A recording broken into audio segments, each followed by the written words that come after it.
பொன்னியின் செல்வன் முதல் பாகம் பொது வெள்ளம். அத்தியாயம் 41. நிலவரை.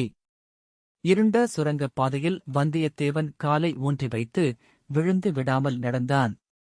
படிகள் கொஞ்ச தூரம் கீழே இறங்கின. பிறகு சமநிலமாயிருந்தது. மறுபடியும் படிகள். மீண்டும் சமதரை. இரண்டு கைகளையும் எட்டி விரித்துப் பார்த்தான். சுவர் தட்டுப்படவில்லை. ஆகவே அந்தச் சுரங்க வழி விசாலமானதாகவே இருக்க வேண்டும். மறுபடி சற்று தூரம் போனதும் படிகள் மேலே ஏறின. வளைந்து செல்வதாகவும் தோன்றியது. அப்பப்பா! இத்தகைய கும்மிருட்டில் தட்டு தடுமாறி இன்னும் எத்தனை தூரம் நடக்க வேண்டுமோ தெரியவில்லையே. ஆகா! இது என்ன? இருள் சிறிது குறைந்து வருகிறதே. மிக மிக மங்கலான ஒளி தோன்றுகிறதே. இந்த மங்கிய ஒளி எப்படி எங்கிருந்து வருகிறது? மேலே கூரையில் எங்கிருந்தாவது வரும் நிலவின் ஒளியா? அல்லது சுவர்களில் உள்ள பலகணி வழியாக வரும் ஒளியா? மறைவான இடத்தில் வைத்திருக்கும் விளக்கிலிருந்து பரவும் ஒளியா? இல்லை, இல்லை. இது என்ன அற்புதம்! நம் கண் முன்னால் தெரியும் இந்தக் காட்சி மெய்யான காட்சிதானா? அல்லது நமது மூளை கலங்கியதால் ஏற்பட்ட தோற்றமா? அது ஒரு விசாலமான மண்டபம். கல்லை குடைந்து எடுத்து அமைத்த நிலவரை மண்டபம். அதனாலேதான் தலையை இடித்துவிடும் போல் அவ்வளவு தாழ்வாக சமமட்டமான மேல் தளம் அமைந்திருக்கிறது. அந்த நிலவரையில் குடிகொண்டுள்ள மங்கிய நிலவொளி வெளியிலிருந்து வருவது அல்ல, கூரை வழியாகவோ பலகணி வழியாகவோ வருவதும் அல்ல. அங்கங்கே அந்த நிலவரையில் கும்பல் கும்பலாகவும் சில இடங்களில் பரவலாகவும் வருகிறது. அப்படி நிலவொளி வீசும் அப்பொருள்கள் எத்தகைய பொருள்கள்! ஒரு மூலையில் மணி மகுடங்கள், முத்தும் மணியும் வைரமும் பதித்த மகுடங்கள், இன்னொரு பக்கத்தில் ஹாரங்கள், முத்துவடங்கள், நவரத்தின மாலைகள். அதோ அந்த வாயகன்ற அண்டாவில் என்ன? கடவுளே! அவ்வளவும் புன்னை மொட்டுக்களைப் போன்ற வெண்முத்துக்கள். குண்டு குண்டான கெட்டி முத்துக்கள். அதோ அந்தப் பானையில் பளபளவென்று மஞ்சள் வெயில் வீசும் பொற்காசுகள். இதோ இங்கே குவிந்து கிடப்பவை தங்கக் கட்டிகள். தஞ்சை அரண்மனையின் நிலவரை பொக்கிஷம் இதுதான் போலும். தனாதிகாரி பழுவேட்டரையரின் மாளிகையையொட்டி இந்த இருள் மாளிகையும் அதில் இந்த பொக்கிஷ நிலவரையும் இருப்பதில் வியப்பில்லையல்லவா? அம்மம்மா! இந்த நிலவரைக்குள் நாம் வந்து சேர்ந்தோமே! பாக்கியலட்சுமியும் அதிர்ஷ்ட தேவதையும் சேர்ந்தல்லவா நம்மை இங்கே கொண்டு வந்து சேர்த்திருக்கிறார்கள்? எப்படிப்பட்ட அதிசயமான, அபூர்வமான இரகசியத்தை நம்முடைய முயற்சி ஒன்றும் இல்லாமலே நாம் தெரிந்து கொண்டோம். இதை எப்படி பயன்படுத்துவது? பயன்படுத்துவது அப்புறம் இருக்கட்டும், இங்கிருந்து போவதற்கே மனம் வராது போலிருக்கிறதே. இங்கேயே சுற்றிச் சுழன்று கொண்டிருக்கலாம் போல தோன்றுகிறதே. இங்கேயே இருந்தால் பசி, தாகம் தெரியாது. உறக்கம் அருகிலும் அணுகாது. 100 வருஷ காலமாக சோழ நாட்டு வீர சைன்யங்கள் அடைந்த வெற்றிகளின் பலன்கள் எல்லாம் இங்கே இருக்கின்றன. நவநிதி என்று சொல்வார்களே, அவ்வளவும் இங்கே இருக்கிறது. குபேரனுடைய பொக்கிஷத்தையும் தோற்கடிக்கும் செல்வக் களஞ்சியம் இங்கே இருக்கிறது. இதை விட்டு எதற்காகப் போக வேண்டும்? வந்தியத்தேவன் அந்த நிலவரையைச் சுற்றிச் சுற்றி வந்தான். ஒரு மூலையில் கிடந்த மணிமகுடங்களைத் தொட்டுப் பார்த்தான். இன்னொரு பக்கத்தில் கிடந்த இரத்தினஹாரங்களைக் கையில் எடுத்துப் பார்த்தான். அவற்றைப் போட்டுவிட்டு இன்னொரு பக்கம் சென்று செப்புப் பானையில் நிறைந்திருந்த முத்துக்களில் கைகளை விட்டு அடைந்தான். வேறொரு பானையில் கையை விட்டு பொற்காசுகளை அள்ளிச் சொரிந்தான். ஒரு மூலையில் தரையில் பளபளவென்று ஏதோ பரவலாக ஜொலிப்பதைக் கண்டு அங்கே சென்றான். முதலில் என்னவென்று தெரியவில்லை. பிறகு குனிந்து உற்றுப் பார்த்தான். ஐயோ! ஆண்டவனே! அது ஓர் எலும்புக்கூடு. ஒரு காலத்தில் சதையும் இரத்தமும் தோலும் உரோமமும் மூக்கும் முகமும் கண்ணும் காதுமாக இருந்த மனித உடலின் எலும்புக்கூடு. இந்த எலும்புக்கூடு அசைகிறதே, உயிர் பெற்று எழுகிறதே, பொற்காசுகளைப் போலவே சத்தமிடுகிறதே, நமக்கு ஏதோ செய்தி சொல்ல எழுந்திருப்பதாய்க் காண்கிறதே. வல்லவரையனுடைய உடம்பிலிருந்து ஒவ்வொரு ரோமமும் குத்திட்டு நின்றது. தனக்குப் பைத்தியந்தான் பிடித்துவிட்டது என்று நினைத்தான். சீச்சி! எலும்புக்கூடு எழுந்திருக்கவில்லை. அதற்குள்ளே இருந்து ஒரு பெருச்சாளி ஓடி வருகிறது. நம் கால் மீது விழுந்து ஓடுகிறது. ஆம், இப்போது பார்த்தால் எலும்புக்கூடு தரையிலேதான் விழுந்து கிடக்கிறது. ஆனால் அது நமக்கு ஒரு செய்தி சொல்லுகிறது என்பது உண்மை. ஓடிப்போ, இங்கே தாமதியாதே. நானும் உன்னைப் போல் உடல் படைத்த மனிதனாயிருந்தேன். இங்கு வந்து அகப்பட்டுக் கொண்டேன். இங்கேயே மாண்டு மடிந்தேன். இப்போது எலும்புக்கூடாக கிடக்கிறேன். ஓடிப்போ என்று அது நம்மை எச்சரிக்கிறது. இங்கிருந்து உடனே தப்பிச் சென்றோமோ பிழைத்தோம். இல்லாவிட்டால் அதோகதிதான், அந்த மனிதனுக்கு ஏற்பட்ட கதிதான். வந்தியத்தேவன் அந்த நிலவறையிலிருந்து வெளியேற எண்ணினான். ஆனால் வெளியேறும் வழிதான் தெரியவில்லை. வந்த வழியை கண்டுபிடிக்க முடியவில்லை. நிலவறையின் ஓரமாக எங்கே போனாலும் இருள் என்னும் பூதம் வாயைப் பிளந்து கொண்டிருந்தது. கீழே பார்த்தால் அதல பாதாள படுகுழியாக தோன்றியது. ஏறி வந்த படிக்கட்டு எங்கேயோ ஓரிடத்தில் இருக்கத்தான் வேண்டும். அதைக் கண்டுபிடிக்க வந்தியத்தேவன் மேலும் முயன்றான். தேடித் தேடி அலைந்தான். அப்படி அலையும் போது ஓரிடத்தில் சுவர் ஓரமாக ஒரு குப்பல் தங்கக் காசுகள் கிடப்பதைக் கண்டான். அந்தக் குப்பலின் மீது ஏதோ வலை பின்னியது போலிருந்தது. உற்றுப் பார்த்தபோது அக்குவியலின் பேரில் சிலந்தி வலை கட்டியிருப்பதாக தெரிந்தது. சிலந்தியின் வலை அவனது சிந்தனையைத் தூண்டியது. பெரியோர்கள் மண்ணாசை, பெண்ணாசை, பொன்னாசைகளைச் சிலந்தி வலைக்கு ஒப்பிட்டிருக்கிறார்கள். வலையை விரித்துக் கொண்டு சிலந்தி காத்திருக்கிறது. எங்கிருந்தோ பறந்து வந்து அதில் அகப்பட்டுக் கொள்கிறது. பிறகு சிறிது சிறிதாக சிலந்தி ஈயை இழுத்து விழுங்குகிறது. 3 வித ஆசைகளும் அப்படித்தான். மனிதன் வழி தவறிச் சென்று அந்த ஆசை வலைகளில் விழுந்து அகப்பட்டுக் கொள்கிறான், அப்புறம் வீழுவதில்லை. மண்ணாசை, பெண்ணாசை, பொன்னாசை ஆகிய 3 ஆசைகளின் இயல்பையும் அன்று ஒரே நாளில் நாம் அனுபவித்தாகிவிட்டது. நந்தினி என்னும் பழுவூர் இளையராணி தன்னுடைய வலையில் நம்மை அகப்படுத்தப் பார்த்தாள். பழைய வானர்குல ராஜ்யத்தை அடையலாம் என்னும் மண்ணாசையும் காட்டினாள். கடைசியாக இங்கே இந்த பயங்கரமான பொன்னாசை பூதம் நம்மை அடியோடு விழுங்கப் பார்க்கிறது. முதலாவது 2லிருந்தும் தப்பினோம், இந்த 3வது அபாயத்திலிருந்தும் தப்ப வேண்டும். நமக்கு எதற்காக இந்த வம்பெல்லாம்? இராஜ்யம் எதற்கு? செல்வம் எதற்கு? பெண்களின் கூட்டுறவுதான் எதற்காக? வானத்தை கூரையாகப் பெற்ற அகண்டமான பூமியே நமது அரண்மனை. யாதும் ஊரே யாவரும் கேளிர் என்று பண்டை தமிழ்நாட்டுப் பெரியோர்கள் சொல்லியிருக்கிறார்களே.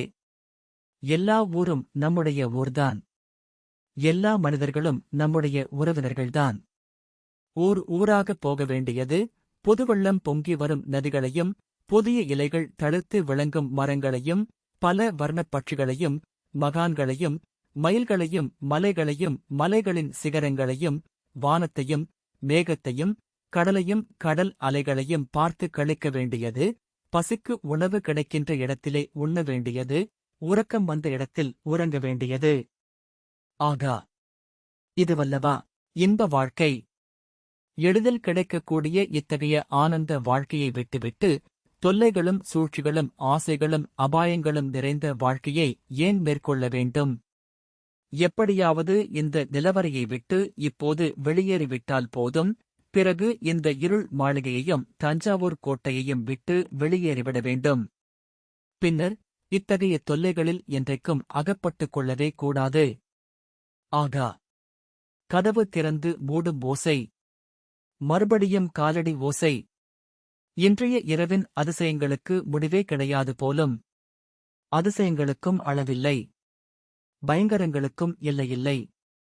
இம்முறை வெகு தூரத்திலிருந்து அந்த காலடி சத்தங்கள் கேட்டன. 2 பக்கங்களிலிருந்தும் வருவதாகத் தோன்றியது. வந்தியத்தேவன் காது கொடுத்து கவனமாகக் கேட்டான். பொக்கிஷ நிலவரையில் 4 புறமும் சூழ்ந்திருந்த இருளைக் கிழித்துக் கொண்டு பார்ப்பவனைப் போல் உற்றுப் பார்த்தான். சிறிது நேரத்துக்கெல்லாம் அவன் எதிர்பார்த்தது போலவே அபூர்வமான காட்சியைக் கண்டான். கூத்து மேடையிலிருந்து மிகத் தொலைவிலே உட்கார்ந்திருப்பவனுக்கு மேடையில் தோன்றும் காட்சிகள் எப்படி இருக்குமோ அப்படி இருந்தது வந்தியத்தேவன் அப்போது கண்ட காட்சி. அவன் அச்சமயம் இருந்த இடத்துக்கு உயரமான ஓரிடத்தில் தொலை தூரம் என்று தோன்றிய தூரத்தில் அது நடந்தது. கூத்து மேடையின் ஒரு பக்கத்திலிருந்து ஒரு தீவர்த்தி வந்தது. இன்னொரு புறத்து பக்கம் படுதாவை நீக்கிக் கொண்டு மற்றொரு தீவர்த்தி வந்தது. தீவர்த்திகள் இரண்டும் நெருங்கி நெருங்கி வந்து கொண்டிருந்தன. ஒரு தீவர்த்தி வெளிச்சத்தில் இரு நெடிய கரிய உருவங்கள் தெரிந்தன. இன்னொரு தீவர்த்தியின் ஒளியில் மற்றும் இரு உருவங்கள் காணப்பட்டன. அவற்றில் ஒற்று நெடிய கம்பீரமான உருவம், மற்றொன்று சிறிது குட்டையான மெல்லிய வடிவம். இருதரப்பு உருவங்களும் ஒன்றையொன்று நெருங்கி வந்து கொண்டிருந்தன. வந்தியத்தேவன் மேலும் கண் விழிகள் பிதுங்கும்படி உற்றுப் பார்த்து அந்த உருவங்கள் யாருடையவை என்பதை ஒருவாறு தெரிந்து கொண்டான். இடது பக்கத்திலிருந்து வந்த இரு உருவங்கள் மதுராந்தகத்தேவரை அழைத்துச் சென்ற கந்தமாறனும் காவலனும், வலது புறத்திலிருந்து வந்த உருவங்கள் பெரிய பழுவேட்டரையரும் அவருடைய இளையராணி நந்தினி தேவியும். இந்த இரு கோஷ்டியாரும் சந்திக்கும் போது என்ன நடக்கும்? ஏதாவது விபரீதமாக நடக்குமா? அல்லது ஒருவருக்கொருவர் வழிவிட்டு விட்டு சாவதானமாகப் போய்விடுவார்களா? வந்தியத்தேவன் அந்த பரபரப்பில் மூச்சு விடுவதைக் கூட நிறுத்திக் கொண்டு அத்தனை கவனமாக பார்த்துக் கொண்டிருந்தான். இரு கோஷ்டியாரும் சந்தித்தார்கள். அவர்கள் தடுமாறித் தயங்கி நின்றதிலிருந்து இரு சாராருக்கும் அச்சந்திப்பு வியப்பையும் திகைப்பையும் அளித்திருக்க வேண்டுமென்று தோன்றியது. ஆனால் விபரீதம் ஒன்றும் நேர்ந்துவிடவில்லை. பழுவேட்டரையர் கந்தமாறனைப் பார்த்து ஏதோ கேட்டார். அதற்குக் கந்தமாறன் ஏதோ விடை சொன்னான். கேள்வியும் விடையும் என்னவென்பது வந்தியத்தேவனின் காதில் விழவில்லை. பிறகு பழுவேட்டரையர் கையினால் சமிகை செய்து சுரங்க வழியின் படிக்கட்டை சுட்டிக்காட்டினார். கந்தமாறன் அவரை பணிவுடன் வணங்கினான். வணங்கிவிட்டு படிக்கட்டில் இறங்கினான். அவனுக்குப் பின் கையில் தீவர்த்தியுடன் வந்த காவலனை பார்த்து பழுவேட்டரையர் ஏதோ சமிகை செய்தார். அவனும் மறுமொழி சொல்லாமல் ஒரு கையினால் வாயைப் பொத்திக் கொண்டு வணங்கினான். பிறகு கந்தமாறனைத் தொடர்ந்து படிக்கட்டில் இறங்கினான். பழுவேட்டரையரும் இளையராணியும் இடது பக்கம் நோக்கிச் சென்றார்கள். நிழலாட்டத்தையும் பொம்மலாட்டத்தையும் ஒத்த மேற்கூறிய நிகழ்ச்சிகள் எல்லாம் சில கண நேரத்தில் நடந்துவிட்டன. இவ்வளவும் சுரங்க வழியில் இறங்கும் படிக்கட்டின் அருகில் நிகழ்ந்தன என்பதை வந்தியத்தேவன் கவனித்துக் கொண்டான். ஆகா! நாம் வழியில் எங்கும் நில்லாமல் இந்த நிலவரையில் வந்து சுற்றிச் சுழன்று கொண்டிருந்தது எவ்வளவு நல்லதாய்ப்போயிற்று. நாம் மட்டும் அந்த இரு கோஷ்டிக்கும் நடுவில் அகப்பட்டுக் கொண்டிருந்தால் நம் கதி என்னவாகியிருக்கும்? ஏதோ அந்த மட்டுக்கும் பிழைத்தோம். தப்பித்துக் கொள்ள வழி என்ன? கந்தமாறன் மதுராந்தகத்தேவரை அழைத்து வந்து சுரங்க வழியில் திரும்பிச் செல்கிறான் என்பதில் ஐயமில்லை. அந்த வழியிலிருந்து நாம் சிறிது விலகி இந்த பொக்கிஷ நிலவரைக்கு வந்திருக்க வேண்டும். இப்போது கந்தமாறன் போகும் வழியைத் தொடர்ந்து சென்றால் எப்படியும் வெளியேறும் வாசலைக் கண்டு கொள்ளலாம். பிறகு ஏதேனும் உபாயம் செய்து தப்பிக்கலாம். அப்படி அவசியம் நேர்ந்தால் கந்தமாறனிடமே உதவி கேட்கலாம். இல்லாவிட்டால் அவனையும் அந்தக் காவலனையும் ஒரு கை பார்த்துவிட்டு தப்பிச் செல்லலாம். எனவே கந்தமாறனை இப்போது பின்தொடரலாம். முதலில் தீவர்த்தி வெளிச்சம் நிலவரைக்கு அருகில் வருவது போலிருந்தது. வந்தியத்தேவன் மூச்சைப் பிடித்துக் கொண்டு நின்றான். பிறகு அவ்வெளிச்சம் அகன்று செல்வது போலிருந்தது. அதற்குள் வந்தியத்தேவன் சுற்றுமுற்றும் பார்த்தான். அந்த நிலவரைக்குள் பிரவேசித்த படிக்கட்டு எது என்பதை அறிந்து கொண்டான். அதன் வழியாக கீழே இறங்கி மீண்டும் மேலேறினான். தீவர்த்தி வெளிச்சத்தை விட்டுவிடாமல், அதிகமாகவும் நெருங்காமல், காலடி ஓசை கேட்காதபடி மெதுவாக அடிவைத்து நடந்து சென்றான். வளைந்தும் விளிந்தும் சுற்றியும் சுழன்றும் ஏறியும் இறங்கியும் சென்ற அந்த சுரங்கப் பாதையில் நாமாக இருளில் நடந்து வழி கண்டுபிடித்துப் போவது எவ்வளவு அசாத்தியமான காரியம்! வாழ்க கந்தமாறன்! அவன் இப்போது தன்னை அறியாமல் நமக்குச் செய்யும் உதவிக்கு எப்போது என்ன கைமாறு செய்யப் போகிறோம்? அதற்கு ஒரு சந்தர்ப்பம் அவ்வளவு சீக்கிரத்திலேயே கிடைக்கும் என்று வந்தியத்தேவன் எண்ணவேயில்லை. சுரங்கப் பாதையின் முடிவு வந்துவிட்டது. எதிரில் ஒரு பெருஞ்சுவர் தெரிந்தது.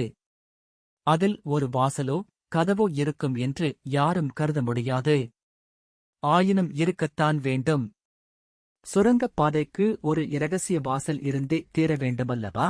காவலன் தன் வலது கையிலிருந்த தீவர்த்தியை இடது கைக்கு மாற்றிக் கொள்கிறான். வலது கையினால் சுவரில் ஓரிடத்தில் கை வைத்து ஏதோ செய்கிறான். திருகாணியை திருகுவது போல் திருகுகிறான். சுவரில் மெல்லிய கோடு போல் ஒரு பிளவு தோன்றுகிறது. அப்பிளவு வரவர பெரிதாகி வருகிறது. ஓர் ஆள் நுழையும்படியான பிளவாகிறது. காவலன் ஒரு கையினால் அதைச் சுட்டிக் காட்டுகிறான். கந்தமாறன் அவரிடம் ஏதோ சொல்லிவிட்டு சுவரில் தோன்றிய பிளவில் ஒரு காலை வைக்கிறான். ஒரு கால் இன்னும் சுரங்கப் பாதையிலேதான் இருக்கிறது. இப்பொழுது அவனுடைய முதுகு பிரதேசம் முழுதும் புலனாகிறது. ஆகா! இது என்ன? இந்தக் காவலன் என்ன செய்கிறான்? அறையில் செருகியிருந்த கூரிய வளைந்த சிறு கத்தியை எடுக்கிறானே. கடவுளே! கந்தமாறனுடைய முதுகில் ஓங்கிக் குத்திவிட்டானே. படுபாதகன்! ஒருவனுக்குப் பின்னாலிருந்து முதுகில் குத்தும் சண்டாளன். வந்தியத்தேவன்தான் ஒதுங்கி நின்று கொண்டிருந்த இடத்திலிருந்து வெளிவந்தான். ஒரே பாய்ச்சலாகப் பாய்ந்தான். அந்தச் சத்தத்தைக் கேட்டு காவலன் திரும்பினான். தீவர்த்தியின் ஒளி வந்தியத்தேவனின் கோபாவேச முகத்தில் விழுந்தது.